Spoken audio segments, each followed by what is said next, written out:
ساتھ جوا کھیلنا.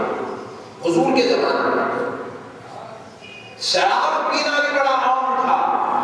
جب شراب کی حرمت کا اعلان ہوا، اللہ کی طرف سے وحی کا نزول ہوا، تو فرماتے ہیں صحابہ کرام کے گھروں سے شراب ایسے نکلی کہ محسوس ہو رہا تھا کہ کوئی دریا ٹوٹ کر بہنے لگ گئی ہے. اتنی شراب تھی عرب والوں کے پاس. اور جوا رات بھر وہ لوگ جوا کھیلا کرتے تھے. اور ہمارے پاس جو جوئے میں جو ہے پیسے لگایا کرتے، وہاں تو اپنی آل و اولاد اور اپنے بڑے بڑے جانوروں کو بھی جوئے میں استعمال کر دیا کرتے تھے. جہاد تھا. لیکن جب صحابہ کرام رضوان اللہ علیہم اجمعین رسول اللہ کی غلامی میں آنے لگے، حضور کے قریب ہونے لگے، اسلام کی حقانیت کو سمجھنے لگے، اللہ رب العزت نے آہستہ آہستہ کر کے ان دو چیزوں پر اللہ نے لگام کسنا شروع کی. حد یہ ہو گئی کہ انتہا میں اللہ نے اسے مکمل طور پر حرام کر دیا.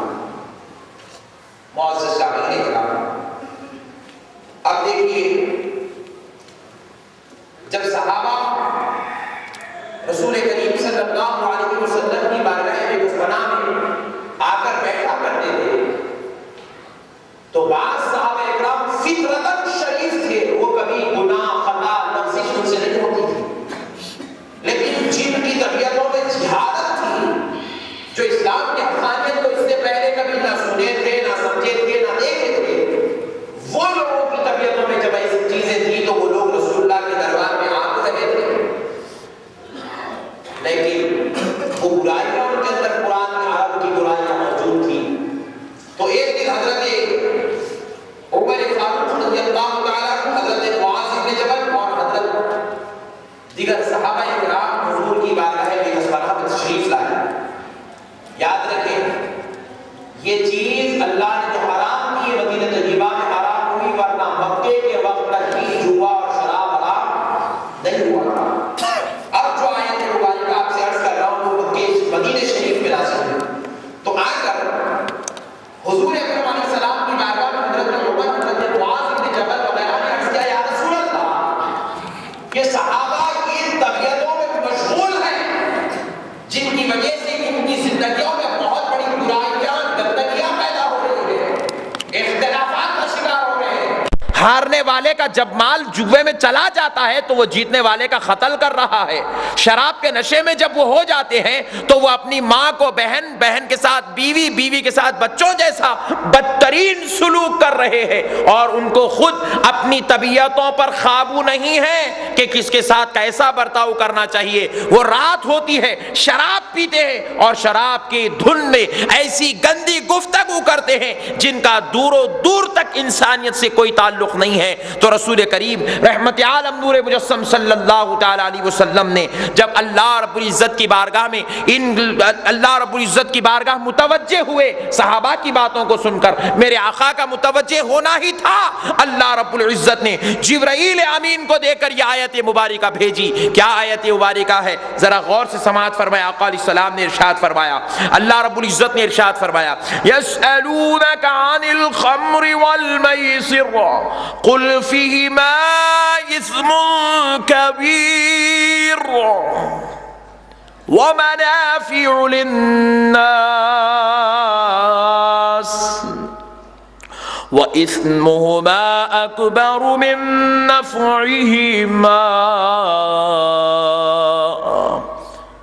اللہ رب العزت نے ارشاد فرمایا، حبیب صلی اللہ علیہ وسلم، جو لوگ آپ سے سوال کر رہے ہیں شراب اور جوئے کے تعلق سے، آپ ان سے کہہ دیجئے کہ شراب اور جوا بے شک بہت بڑا گناہ ہے، بہت بڑا گناہ ہے. وَمَنَافِعُ لِلنَّاسِ، ہاں اس میں لوگوں کے لیے کچھ نفع ہے. کیا نفع ہے؟ آدمی جب انتہا سے تھک جاتا ہے تو اس کو پوچھے بھئی تو شراب کیوں پیتا ہے، تو وہ بولتا ہے کہ میں حد سے زیادہ تھک جاتا ہوں، تھکن اتارنے شراب پیتا ہوں. پوچھے بھئی جوا کیوں کھیلتا ہے، بولے بھائی وہ سامنے والا اگر ہار جائے گا تو میرے پاس ڈھیر ساری دولت جمع ہو جائے گی. منافع للناس، لوگوں کو یہ نفع ضرور ہے، لیکن وہ اسمہما اکبر من نفعہما، اے میرے مصطفیٰ ان سے کہہ دو ان کو جو نفع ہو رہا ہے اس سے کئی گنا زیادہ اس کے اندر جو ہے خرابیاں رکھی ہوئی ہے، برائیاں رکھی ہوئی ہے، بربادیاں رکھی ہوئی ہے، بڑا گناہ اس کے اندر رکھا ہوا ہے، کیونکہ جیتنے والا تو جیت لیتا ہے لیکن ہارنے والا تو تباہ و تاراج ہو رہا ہے، پینے والا تو سکون کے لیے پی لیتا ہے لیکن اس کی بیوی اس کی وجہ سے پریشان ہو رہی ہے، اس کی اولاد اس کی وجہ سے رسوا ہو رہی ہے، اس کی ماں اس کی وجہ سے در در کی ٹھوکریں کھا رہی ہے، اس کا دوست اس کی وجہ سے اس سے لڑنے پر مجبور ہو رہا ہے۔ پینے والا تو ایک سکون میں آ گیا لیکن اس کے پینے کی وجہ سے سارا معاشرہ برباد ہو رہا ہے، سارے ماحول میں تباہی پھیل رہی ہے۔ جوا کھیلنے والا ایک تو جیت لے گا لیکن کس کس کا گلا گھوٹ کر پیسے لا رہا ہے، کن کا حق مار کر پیسے لا رہا ہے، جن بیوی بچوں کے لیے اس نے کمایا تھا ان کا حق مار کے، جن ماں باپ کی خدمت کے لیے وہ کمایا تھا ان کا حق مار کے وہ لے آ کر جوے میں اپنا پیسہ لگا رہا ہے، تو اس کے لیے تو نفع ہے جو جیت لیا لیکن ہارنے والے کی زندگی تو تباہ ہو رہی ہے۔ اس لیے اے میرے مصطفیٰ آپ کہہ دو کہ ان لوگوں کے لیے تو نفع ہے لیکن حقیقت میں اس نفع میں بہت بڑا نقصان ہے، حقیقت میں اس نفع میں بہت بڑی خرابیاں ہیں، حقیقت میں اس نفع کے اندر ان لوگوں کے لیے تباہی کے دروازے کھول دیے گئے ہیں۔ میرے پیارے بزرگوں اور دوستو، ابھی بھی آپ غور کیجئے، حرام ہے منع ہونے والی آیت نہیں آئی، گناہ کبیرہ قرار دیا گیا ہے۔ اب ذرا آپ آگے آ کر دیکھیں، اللہ رب العزت ارشاد فرماتے ہیں، کیا پروردگار عالم نے جب دیکھا ذرا ان لوگوں، کیونکہ ان کے دلوں میں حد سے زیادہ پیار تھا، حد سے زیادہ وہ لوگ جوا اور شراب کو پسند کرتے تھے، ایک ساتھ اگر ان کو ممانعت کر دی جاتی تو ہو سکتا ان کا ایمان متزلزل ہو جاتا۔ وہ عرب کے لوگ کہتے یہ کیا بات ہے، ہم اپنے باپ داداؤں کو دیکھتے آئے تھے کہ وہ شراب اور جوئے کے بغیر زندگی نہیں گزارتے، ہم یہ اسلام میں داخل ہوتے ہی ہم کو شراب سے روک دیا گیا، ہم کو جوئے سے روک دیا گیا، اس لیے پروردگار نے ایک دم ان کے اوپر پابندی کو نافذ نہیں کیا، پہلے ان کے دلوں میں جوئے اور شراب سے نفرت کو پیدا کیا گیا، نفرت کو پیدا کیا گیا۔ ارے قرآن ایک باپ کو یا ایک بزرگ کو اپنے چھوٹوں کی تربیت کرنے کا مزاج دے رہا ہے۔ ہم اگر جب دیکھتے ہیں، ہم اگر اپنے بچے میں برائی دیکھتے ہیں تو کھلم کھلا کہہ دیتے ہیں آج کے بعد یہ کام نہیں کرنا، اگر کر دیا تو گھر کے باہر بڑھا دیتے ہیں، یہ تربیت کرنے کا کوئی طریقہ نہیں ہے۔ ارے خالق کائنات ہو کر دیکھو بندوں کی تربیت کیسے کر رہا ہے، کتنی رحمانیت سے کر رہا ہے، کتنی کرم نوازی سے کر رہا ہے۔ بندو حرام تو ضرور کروں گا لیکن پہلے تمہاری دلوں میں نفرت پیدا کروں گا، بعد میں جا کر حرام کروں گا۔ اللہ نے یکساں حرام نہیں کیا، پہلے دلوں میں نفرت پیدا کیا ہے، پہلے دلوں میں نفرت پیدا کی گئی۔ تو یاد رکھے، ہمیں بھی اگر کسی کی تربیت کرنا ہو، چاہے وہ ہمارے چھوٹے بھائی یا بہنیں ہوں، چاہے ہماری بیوی ہو کے بچے ہو، چاہے ہمارے دوست و احباب ہو، چاہے ہمارے گھر میں کام کرنے والے خادمین کیوں نہ ہو، جب ہمیں کسی کو کسی چیز سے روکنا ہے تو پہلے اس سے ہونے والی خرابیاں، اس سے ہونے والی برائیاں، اس سے ہونے والی گندگیاں سامنے والے کو سنا دینا چاہیے۔ آدھی نفرت اس سے خود بخود پیدا ہو جاتی ہے، آپ کو مت کرو بولنے کی ضرورت نہیں ہے، خود بخود اس کے دل میں اس کی نفرت پیدا ہوتی ہے۔ جب اس سے وہ نفرت کرنا شروع کر دے، اب آپ قانون لاگو کر دیجئے کہ آئندہ اس کو نہیں چھونا چاہیے، آئندہ سے یہ کام نہیں کرنا چاہیے، آئندہ سے یہ چیز استعمال نہیں کرنا چاہیے، تو پھر لیجئے اللہ کے فضل سے قرآن کے دیا ہوا یہ تربیت کا نظام ہے، اللہ نے ہم کو یہ تربیت کی بات سکھائی ہے۔ تو میرے پیارے بزرگوں اور دوستو، پہلے تو اللہ نے کہا اس میں نفع ضرور ہے، حرام نہیں کہہ رہے، بلکہ اللہ ان سے کہہ رہے اس میں نفع ضرور ہے، لیکن میرے بندو جس میں تم نفع دیکھ رہے ہو اس سے زیادہ برائیاں رکھی ہوئی ہے، اس سے زیادہ بربادی رکھی ہوئی ہے۔ پلٹ کر صحابہ نے جب اپنے گھروں کی طرف دیکھا، پلٹ کر مسلمانوں نے جب اپنے گھروں کی طرف دیکھا، ہاں ہم شراب پیے ہم کو کبھی فائدہ نہیں ہوا، ہم نے جوا کھیلا ہم کو کبھی فائدہ نہیں ہوا، اس سے ہم برباد ہی برباد ہوئے، تباہ ہی تباہ ہوئے، لوٹتے ہی لوٹتے چلے گئے۔ ان کے دلوں میں خود بخود اس کی نفرت پیدا ہوتی گئی۔ جب نفرت رب نے دیکھ لیا تو کچھ دنوں بعد اور ایک آیت نازل ہوئی، کیا ہے قرآن پاک میں دیکھ لیجئے، اللہ فرما رہا ہے یا ایھا الذین آمنوا، کس سے کہا جا رہا ہے بھائی؟ ایمان والوں سے۔ ذرا بولے بھائی کس سے بولا جا رہا ہے؟ کیوں؟ پہلی آیت بھی گزری تھی لیکن ایمان والوں کا ذکر نہیں ہوا تھا، اب ایمان والوں کا ذکر ہو رہا ہے۔ پہلے اللہ ان کو بتا رہا ہے اے میرے بندو تم اتنی بڑی شان کے مالک ہو گئے ہو کہ تم کو ایمان والوں کے نام سے پکارا جا رہا ہے۔ دیکھو میں تمہیں مکے والا کہہ کر نہیں پکار رہا ہوں، عرب والا کہہ کر نہیں پکار رہا ہوں، یا ایھا الناس کہہ کر نہیں پکار رہا ہوں۔ میری نظر میں تمہارا یہ مقام ہے کہ تم میری نظر میں ایمان والے ہو چکے ہو۔ اے میرے ایمان لانے والے بندو، یہ کہہ کر اللہ ان کی شان و عظمت کو بیان کر رہا ہے۔ تو پتہ کیا چلا، جب کسی کو کسی کام سے روکنا ہے تو پہلے اس کی تعریف کر دینا، یہ خدائے رب ذوالجلال کی سنت ہے۔ ہم لوگ کیا کرتے ہیں، کسی کو کسی کام سے روکنا ہے، اس کی 18 برائیاں پہلے بیان کر کے 19ویں برائی کو بولتے ہیں یہ مت کرو بیٹا، تو وہ زندگی بھر سننے والا نہیں ہے۔ ہمارا تربیت کرنے کا نظام غلط ہو گیا۔ اللہ کہہ رہا ہے تم ایمان والے ہو، ایمان والے ہونے کا کیا مطلب، تم جنت والے ہو، حورین کے مالک ہو، رضوان کے مختار ہو، جنت کے حقدار ہو، رسول اللہ کے غلام ہو، خالق کائنات کے بندے ہو، اتنی بڑی سعادت رکھنے والے بندو۔ اب میں تم سے یہ کہہ رہا ہوں، اللہ نے آگے کہا، پہلے ان کی اللہ نے تعریف کی، پھر اس کے بعد اللہ تعالیٰ ان سے کہہ رہا ہے۔ کیا کہہ رہا ہے ذرا دیکھیں، فرمایا انما الخمر والمیسر والانصاب والازلام رجس من عمل الشیطان۔ اللہ رب العزت نے اب کہا اے میرے پیارے ایمان والے بندو، بے شک شراب، جوا اور بتوں پرستی اور فعال بازی، فعال نکالتے نہیں ہمارے پاس، طوطے کو بلا کے طوطے والا گیا تو اس کو بولتے ادھر ذرا نکالو ہماری دکان چلتی نہیں چلتی۔ عامل صاحب کے پاس جا کے بولے عامل صاحب ذرا فعال تو کھول کے دیکھیے،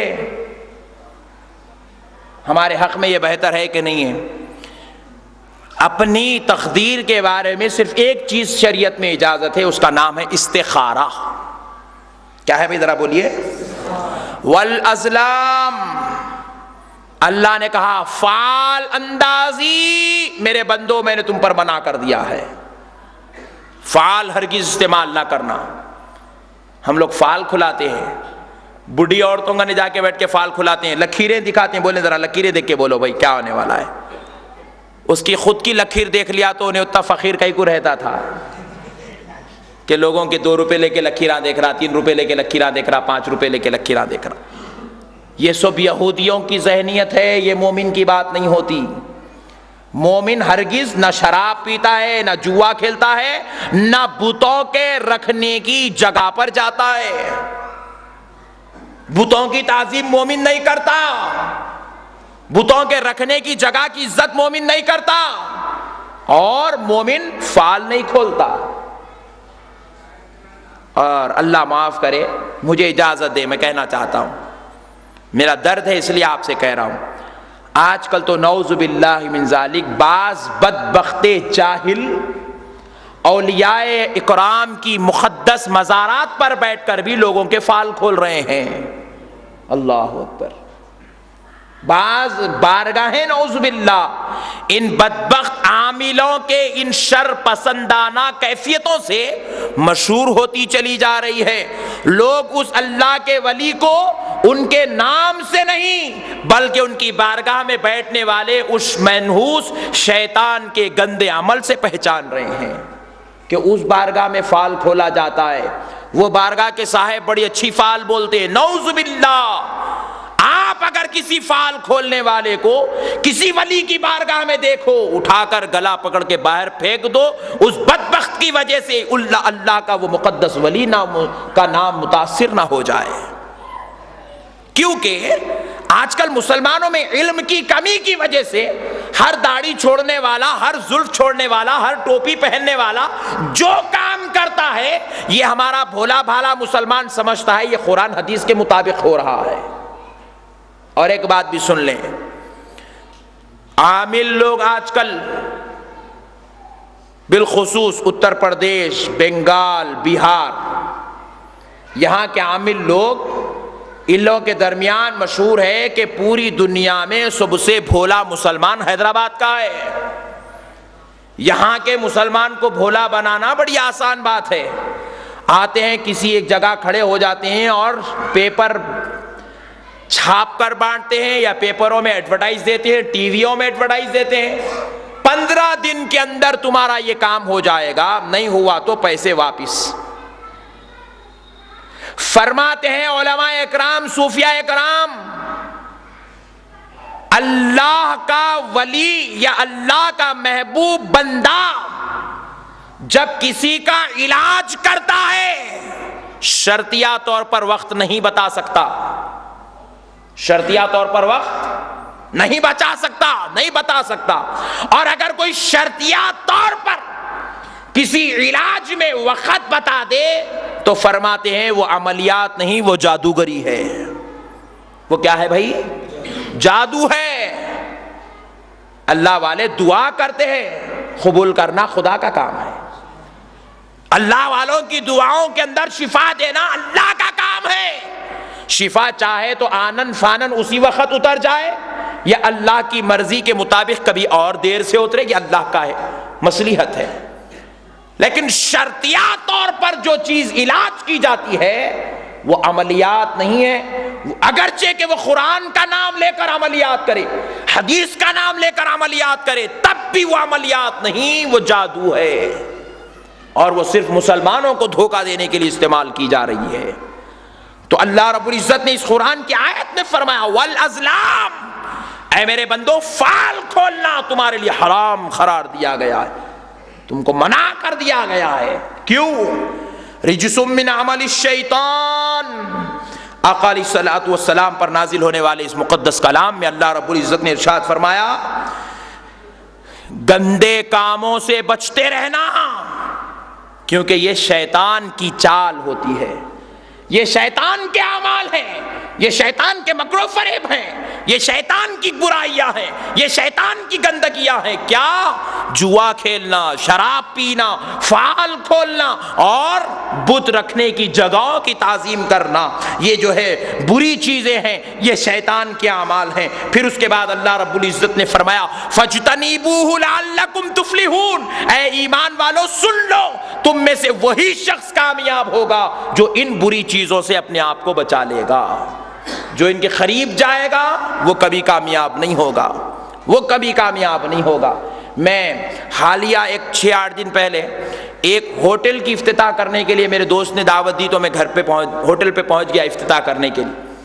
وہاں جا کر جو ہے وہ ربن وغیرہ سسٹم انگریزی ٹائپ کی ربن کاٹے, اندر جا کے فاتحہ خوانی, اصل افتتاح تو اب ہو رہی تھی, فاتحہ خوانی پڑھتے پڑھتے سا نگاہ اٹھی, اوپر ایک لمبی کانٹی لگی ہوئی ہے. میں بحران ہوگا, بھئی یہ کانٹی کی کیا ضرورت ہے؟ آپ کے بھی گھر میں ہو تو خیال نہ کریں, کانٹی لگی ہوئی ہے. پوری فاتحہ ہو گئی, دعا ہو گئی, خیر و برکت سب ہو گئی. اس کے بعد میں پوچھا میاں وہ کانٹی گئی کی ہے؟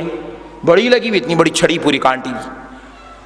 بولے وہ ہمارے حضرت قبلہ دعا پڑھ کے دیے, وہ لگائے تو نظر نہیں آتی. بولے تو بولا ایک کام کرو, وہ کانٹی اوپر سے نکال کے نیچے رکھ دو, نظر تو نظر لگانے والا بھی نہیں آئے گا. کانٹیوں پہ پڑھنا, وہ اس پہ پڑھنا, اس پہ پڑھنا, یہ ہماری شریعت میں نہیں ہے. یہ سب چکر ہے آپ کے پیسے نکالنے کا. کسی کے کانٹی سے کہیں نظر آنے والی نہیں ہے, کانٹی لگائے تو کہیں سے نظر جانے والی نہیں ہے. یہ صرف ہمارے ذہنوں کا بدترین خیال ہے جس کا عامل لوگ چکر بنا کر 2000 3000 4000 5000 روپے نکال لیتے ہیں. میں نے پوچھا وہ کانٹی پڑھنے کے لیے صاحب نے کتنے دی؟ دینے کا کیا ہے, وہ ہے 2021 روپے کی کانٹی. کھلم کھلا, دکان کھلنے سے پہلے غلہ خالی ہو رہا, تو اب برکت کہاں سے ہوں گی میرے بھائی؟ بچے میرے بھائی یہ عاملوں کے گندے فطور سے. آپ کسی بھی عامل کے پاس چلے جائیے. میں بھی کیا کرتا تھا, ایک صاحب سے بڑا متاثر تھا, اللہ والے نیک آدمی تھے, متاثر ہو کے 2-4 لوگوں کو بھیجا ان کے پاس. تو جا کے ان کے پاس بتایا پیٹ میں درد ہو رہا, گولیاں کھا رہا ہوں کم نہیں ہو رہا, پیٹ میں درد ہو رہا, گولیاں کھا رہا ہوں کم نہیں ہو رہا. جا کر پیٹ کو ہاتھ لگا کے یوں یوں سہلا کے